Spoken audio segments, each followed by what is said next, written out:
Bienvenue dans Powerful Reborn, le podcast où l'on explore ensemble les émotions, le mindset et le développement personnel.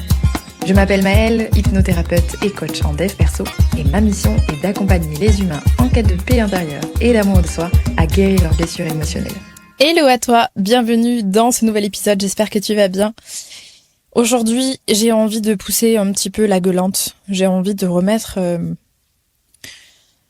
beaucoup de personnes en place, mon Dieu, si vous saviez.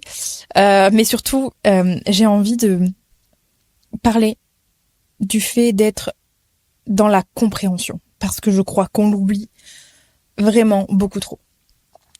Je te pose le contexte. Je vois sur les réseaux tellement de thérapeutes, de coachs, etc. dire oui, si il le fait pas, c'est qu'il en est pas capable, il est pas pour toi ma queen, si de toute façon il ne te traite pas comme ça, c'est que si, c'est que là, s'il te fait du love bombing, c'est un salaud. Wow, revenez dans la réalité en fait. À un moment donné, surtout en tant que coach, en tant que thérapeute, je pense qu'il faut un petit peu arrêter de se regarder le nombril, arrêter de parler avec son ego, avec ses propres blessures, pour éviter de transmettre de la merde au monde entier, et juste expliquer aux gens que les gens qui réagissent comme ça, donc dans le cas précis des hommes, ont eux aussi leurs blessures, eux aussi leurs peurs. Ça ne veut pas dire qu'on les accepte, ni qu'on les tolère, ça veut juste dire qu'on les comprend. Et ça, vraiment, j'ai envie de pouvoir le répandre sur la terre entière. Mais bon, je ne suis pas connue par des millions de personnes, enfin peu importe, mais en tout cas, ça touchera ce que ça touchera à la hauteur de qui je suis aujourd'hui. Et je ne suis pas quelqu'un parce que j'ai des followers, attention. Mais ça me permet de divulguer des messages en à plus grande échelle, voilà. Et c'est le plus important. Je sais, et j'ai même eu moi, à un moment donné, entre guillemets, ces discours parce que c'était aussi le niveau de conscience que j'avais sur le fait que un homme qui fait du love bombing, par exemple, est un mec toxique. C'est un putain de raccourci. Alors, c'est pas agréable à vivre. On n'est pas là pour l'accepter ou le tolérer. Mais on peut comprendre que derrière ça se cachent des blessures. Que très souvent, ces hommes-là ne voient pas. Et ça marche aussi pour les femmes. Attention, ça marche aussi pour les femmes, c'est juste que ce que je dis, je le dis surtout dans ce que je vois, et pour le coup, c'est des choses que je vois beaucoup du côté masculin, mais ça marche complètement aussi pour les femmes. On vient galvaniser, valoriser, je ne sais quoi, des gothiques, là, en gros, le monde est méchant, toi t'es le gentil ou la gentille. N'oublions pas que nous avons tous une part de responsabilité, peu importe ce qui nous arrive. Et si ce que je dis te dérange, alors tu n'as rien à faire sur ma chaîne de podcast, ni sur mon Instagram. Clair, net, précis. Pardon pour la brutalité, mais c'est vraiment le cas. Attention, si on part dans des extrêmes, un homme violent, etc., par exemple, ou tout ce qui a été, ou tout ce qui touche au viol, attention. C'est encore autre chose. Et je vais pas développer ce sujet aujourd'hui. Mais de manière générale, quand on sait, par exemple, ce que c'est le love bombing, enfin déjà, j'ai envie de dire qui sait vraiment ce que c'est. Les 3/4 du temps, les hommes ou les femmes qui font du love bombing, donc c'est-à-dire qui arrivent en relation, qui vous en mettent plein la vue, etc., tout ça, pour vous séduire, parce que oui, c'est le but, ils le font dans un mécanisme dont ils n'ont pas toujours conscience. Et parfois, il y a un bout de conscience où ils savent qu'ils sont en train de faire quelque chose qui est peut-être un petit peu too much, mais parce qu'ils savent pas faire autrement. Et attention, c'est aussi leur responsabilité que de travailler sur eux et de remettre ça en question, hein, vraiment. Hein. Mais ils rentrent dans ça parce qu'ils ne connaissent que ça, et c'est leur manière d'entrer en lien. Et une fois qu'ils sont dans le lien, ils prennent du recul parce qu'ils sont incapables et qu'ils ont la trouille d'être en relation. Ça ne veut pas dire qu'on dit « Oh, les pauvres !» Non. Ces personnes ont aussi la responsabilité de se remettre en question, de travailler sur elles, et de ne pas être un fardeau pour quelqu'un avec leurs propres blessures. Mais ce qui pour moi est important à remettre en place, c'est que ce ne sont pas des bourreaux et vous n'êtes pas les victimes dans ce cas-là. Et je dis ça l'ayant vécu aussi.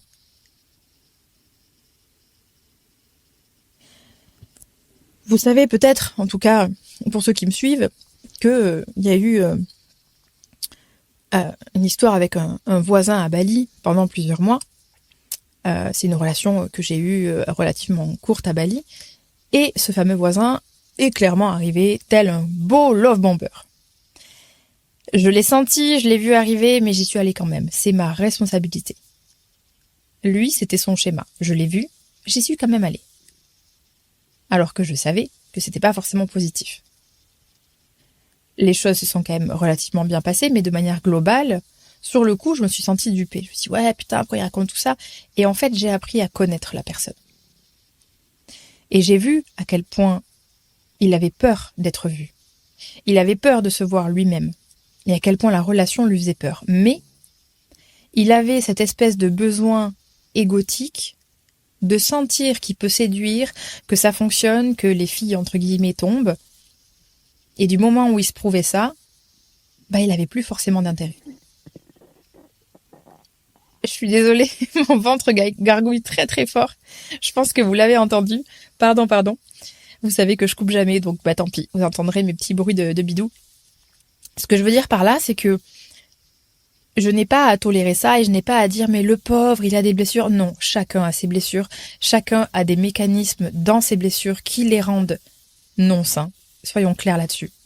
Parce que on est toujours et très souvent en train de galvaniser l'anxieux parce qu'il donne, mais c'est tout aussi malsain un anxieux qu'un évitant.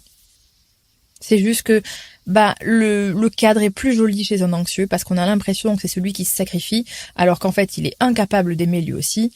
Il est juste animé par l'amour que la personne lui fait ressentir. Là où l'évitant, comme c'est un peu plus le fuyant, celui qui va abandonner, celui qui va partir, etc., on le blâme davantage. Mais revenons à la base.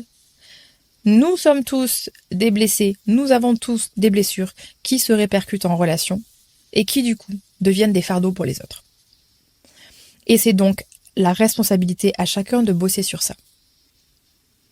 Mais alors, je trouve que c'est d'une toxicité et d'un niveau de conscience tellement bas que, en tant que thérapeute, en tant que coach, tout ce que tu veux, de divulguer ce genre de message.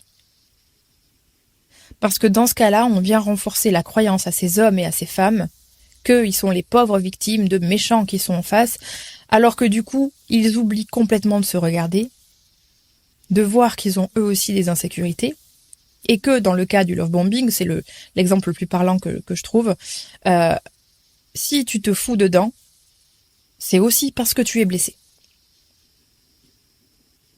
Donc, pourquoi venir blâmer seulement celui qui love bombe et non pas celui qui accepte? Parce que les deux ont une responsabilité. La personne qui love bombe a la responsabilité de bosser sur elle et de ne plus reproduire ce schéma pour être en relation saine. La personne qui accepte ça a la responsabilité de travailler sur elle pour ne plus reproduire ce schéma et être dans une relation saine. Même recette. La seule chose, c'est qu'il y a une sensation de la personne qui est en face du love bomber subit. Oui, peut-être, c'est exact, et on ne remet pas en question ce que ressent la personne à ce moment-là. Mais on ne sait pas ce que ressent la personne de l'autre côté. Parce qu'un anxieux, il n'a pas peur d'être en relation. Il a peur d'être abandonné. Un évitant, lui, a peur d'être étouffé. Donc il a peur d'être en relation. Parce qu'il a aussi peur que s'il est vu pour qui il est vraiment, au final, il sera rejeté ou abandonné lui aussi. Ça reste la même base de blessure, elle est juste exprimée différemment. Et au final, les deux personnes ont la même peur, être vraiment vus pour qui ils sont. Parce que l'anxieux, il se dit que s'il est vraiment vu pour qui il est, on va l'abandonner. Et l'évitant se dit que s'il est vraiment vu pour qui il est, on va l'abandonner. Sauf qu'il y en a un qui devient, entre guillemets, hyper dépendant, et l'autre qui devient hyper indépendant. C'est tout. Et je répète encore une fois, on ne vient pas tolérer ce genre de comportement. Mais il y a une énorme nuance entre comprendre et accuser. Je comprends, mais je ne tolère pas. Parfait. Mais par contre, quand j'accuse, c'est comme si je comprenais qu'une seule partie, et que je choisissais seulement une partie, alors qu'en fait, il y a toujours deux faces. Et désolé de le dire, dans une relation, on est toujours deux. Je reprends mon exemple. Ma responsabilité a été d'accueillir cet homme malgré que j'ai vu tout ça. Parce que je l'ai vu. Et soyons honnêtes, les 3/4 des personnes, hommes ou femmes, qui sont en face d'une personne qui use du love bombing, qui est souvent une manipulation inconsciente, je précise. On le sait, bordel. Au fond de soi, dans nos tripes, on le sait. Tu sais très bien que si un mec arrive dans ta vie, te dit « Oh, t'es la femme de ma vie » au bout de 2 jours, il y a un problème. Ou si la nana te dit « T'es le père de mes enfants » au bout d'une semaine, il y a un problème. On le sait. Et donc, on se déresponsabilise sur notre fausse naïveté pour dire « C'est la faute de l'autre, il est le méchant, il m'a fait croire que… » Mais t'y as cru alors que tu savais que c'était faux. Et qu'on ait de la conscience ou non, on sent toujours ces choses-là. C'est juste qu'on ne s'écoute pas. Parce que les blessures, manque de confiance, manque d'estime, etc. Et c'est complètement ok aussi. Et personne en soi n'est à blâmer et tout le monde est à blâmer en même temps. C'est vraiment pour moi important. Enfin, j'ai toujours été animée par la justesse. Et par surtout, je dirais, l'équité, plus que la justesse. Si tu sais pas la différence, je te laisse chercher la définition du mot. Je vais pas faire le petit Robert là. Mais ce que je veux dire par là, c'est que je ne blâmerai jamais un côté ou l'autre. Que ce soit entre hommes et femmes, entre évitant et fuyant. Peu importe. Il y a toujours 2 parts. Il y a toujours 2 versions de l'histoire. Bien sûr que c'est pas facile quand et je sais de quoi je parle, quand t'es du côté de l'anxieux. Parce que tu te dis, mais je mérite ça. Ok, mais je suis qui, moi aussi, en relation? Parce qu'on oublie aussi d'expliquer tous les anxieux qui se mettent en relation, qui ne sont pas amoureux, mais qui restent juste parce que ça comble un vide, et qui même parfois restent des années, et finissent par se tirer quand ils ont une meilleure option. Parce que c'est mieux, ça? Non, pas du tout. Absolument pas mieux. Mais c'est moins mal vu. Donc, les coachs, les thérapeutes, là, tout ce qui s'ensuit, vont faire des éloges à ce niveau-là. Mais... Et je trouve ça dingue. Et c'est pareil sur le fait de... S'il veut, il peut. S'il voulait, il l'aurait fait. Si machin, si là. On oublie une base aussi. Toutes ces nanas qui transmettent ça. En voulant le princesse traitement, en se prenant pour des queens. Quand on dit... S'il le voulait, il l'aurait fait. Mais esquisser ce que tu veux. Quand on veut, on peut esquisser ce que tu veux. Est-ce que t'as communiqué? Est-ce que t'as exprimé tes besoins? Parce que dans le cas où t'as exprimé tes besoins, s'il ne l'a pas fait, en effet, dans ce cas-là, on pourrait dire, s'il avait voulu, il l'aurait fait. Ok. Mais les 3/4 du temps, ces femmes-là, ou ces hommes, mais c'est plus souvent typiquement féminin, attendent qu'on devine leurs besoins parce qu'elles ne sont incapables de communiquer et parce qu'elles n'ont absolument aucune once de maturité émotionnelle. Désolée de dire comme ça, mais c'est la vérité. Et j'en ai fait partie. Parce qu'attention, je suis pas en train de dire que je suis parfaite ou que je ne sais quoi. J'ai fait partie aussi de ces femmes qui attendaient que l'autre devine et je me disais « Ah ben s'il avait voulu, il l'aurait fait. » Non Maëlle. Tu n'as pas exprimé parce que tu n'avais aucune maturité émotionnelle. Si maintenant tu exprimes et que la personne en face, effectivement, ne fait rien, bon, bah dans ce cas-là, je peux quitter la relation et dire « S'il avait voulu, il l'aurait fait. » Mais je sais pas si vous imaginez, si vous vous rendez compte du niveau de toxicité qu'on transmet, surtout quand on est des images publiques qui sont reconnues un petit peu sur les réseaux ou quoi, enfin du moins qui ont des communautés, quand on est des femmes ou des hommes qui transmettons ce genre d'informations à souvent des personnes qui ne sont pas forcément éveillées, qui n'ont pas forcément conscience, qui ont peut-être pas encore découvert leurs blessures, qui n'ont pas bossé, etc. On leur met dans la tête ce genre de choses. Le love bomber est un salaud. La nana qui est fuyante est toxique, c'est une vipère. Si il ou elle avait voulu, elle l'aurait fait, etc., etc., etc. Et on finit, alors que déjà les relations sont compliquées, On finit dans des dynamiques où les gens sont complètement à côté de leur pompe. Moi, j'ai entendu des gens dire, enfin des femmes, moi je veux qu'il gagne tant, je veux qu'il soit comme ci, je veux qu'il soit comme ça, je veux que ça... Un contrat de mariage, le truc. Et moi, la question que je pose dans ce cas-là, c'est, ok, mais toi, t'apportes quoi sur la table? Toi, tu es qui pour exiger ça? Parce que moi, ce qui me dérange en soi, c'est pas l'exigence.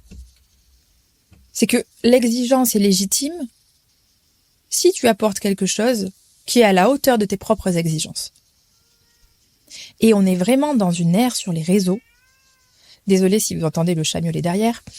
On est vraiment dans une ère sur les réseaux où on pousse tout à l'extrême et où on est, mais dans des mondes complètement irréalistes.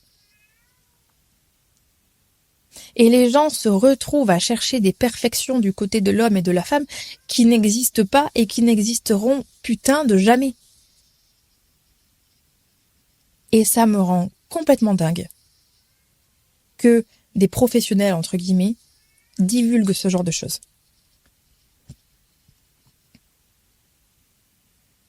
Vraiment. J'ai beaucoup de mal avec ça. Parce que on dénature et on déconnecte encore plus la personne de sa propre responsabilité. C'est facile d'être la victime. C'est facile de rejeter la faute sur l'autre. C'est très simple. Mais il y a toujours une part où tu es responsable. Et je reprends un exemple que j'ai très souvent pris, même si ce n'est pas évident, et ça m'est aussi arrivé.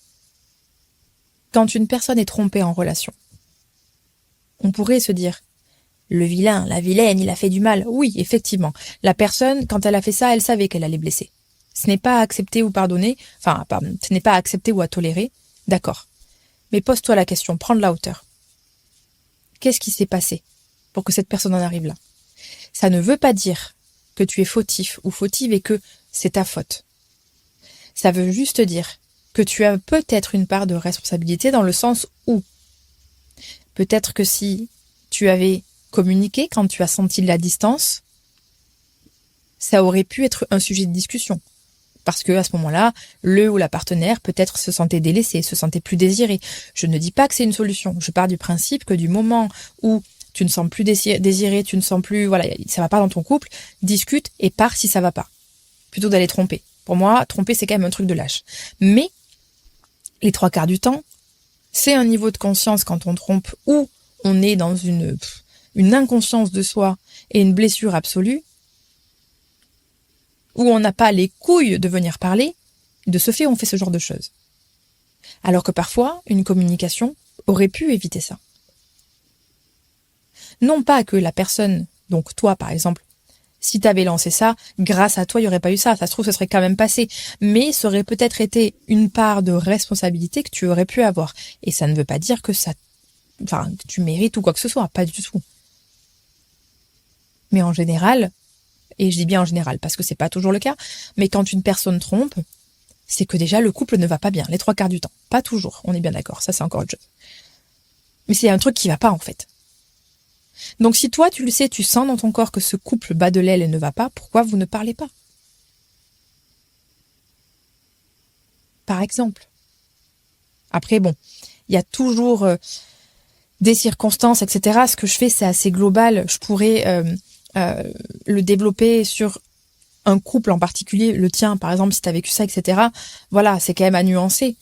Mais de manière globale, il y a rarement qu'un méchant dans l'histoire. C'est toujours 2 versions de l'histoire. Et je pars du principe que tout le monde a toujours raison. Parce qu'on vit dans des réalités tellement différentes. Tous, autant que nous sommes. Ce qui est normal et réel pour moi ne l'est peut-être pas pour toi, et inversement. Encore une fois, on n'est pas là pour tolérer la médiocrité, mais pour comprendre parfois ces actes de médiocrité, pourquoi ils ont été faits, d'où ils viennent, et juste choisir de partir en paix. Mais ne rentrez pas dans ces doctrines où vous avez l'impression que tous les hommes, toutes les femmes sont les mêmes, que machin, que ci, que là, où on vient blâmer un côté et pas l'autre. C'est pas possible en fait, c'est pas comme ça que ça fonctionne. Et moi, ça me rend zinzin, vraiment. Donc restez bien dans cet esprit critique, dans cette ouverture d'esprit. N'oubliez pas que il y a toujours une part de responsabilité et que être la victime et dire que l'autre est le méchant, c'est facile. Vraiment, c'est facile. Donc j'espère que cette petite gueulante portera ses fruits, que ça vous servira peut-être. C'était un peu brutal, mais je pense que c'était nécessaire parce que vraiment, plus j'en vois et plus je deviens dingo. Il y a vraiment des jours où j'ai envie de cancel Insta. Et après, je me dis non, Maëlle, tu transmets des trucs cool quand même. Même si parfois, moi aussi, j'ai fait des erreurs, attention. Je ne suis pas parfaite. Mais justement, si je me rends compte de mes erreurs, si j'évolue, je vous les partage. Et je pense que c'est important aussi de montrer, au travers de l'exemple, que l'esprit doit rester critique, que parfois on peut se tromper. Moi aussi, à l'époque, j'ai eu dit le love bomber, le machin. J'avais pas le même niveau de conscience. J'avais pas encore compris tout ça. Donc, il y a aussi une forme de... Je blâme pas non plus négativement ces personnes qui font ça. Parce que sinon, je deviens ce que je suis en train de condamner. C'est juste que ça me fout les boules. Parce que je me dis, on divulgue un message à grande ampleur qui n'est pas positif. Mais comme j'ai peut-être pu le faire de mon côté. Donc c'est important de se remettre en question, de toujours dire qu'on a le droit à l'erreur, et surtout, quand on est une image publique, de dire « je me suis trompée ». Et voilà ce que j'en ai appris. Je crois que c'est important. En tout cas, je suis ravie de le faire, en l'exposant comme ça. Mais voilà, j'avais juste envie de remettre un petit peu d'équilibre sur tous ces trucs que je vois, où on vient blâmer, comme j'ai dit, un côté, l'autre, et en fait, c'est complètement déséquilibré. Les relations amoureuses, les relations humaines sont déjà assez lourdes, compliquées de nos jours, pour qu'on vienne compliquer les choses avec des trucs inutiles, où au final, on finit dans des discours de le red flag, le machin, le truc. Revenez juste un peu plus dans la réalité, revenez à la simplicité et gardez toujours votre esprit critique. Et je pense que c'est le plus important à retenir. Voilà, je m'arrête ici pour la petite gueulante du jour. J'espère que cet épisode t'a plu. Écoute, et puis comme tu le sais, on se retrouve chaque semaine pour un nouvel épisode. Et bien sûr, d'ici là, n'hésite pas à m'écrire sur Instagram si tu en as envie. Maëlle__ Powerful Reborn, tout attaché. Tu es le ou la bienvenue, comme toujours. Et je te dis à très vite. Salut!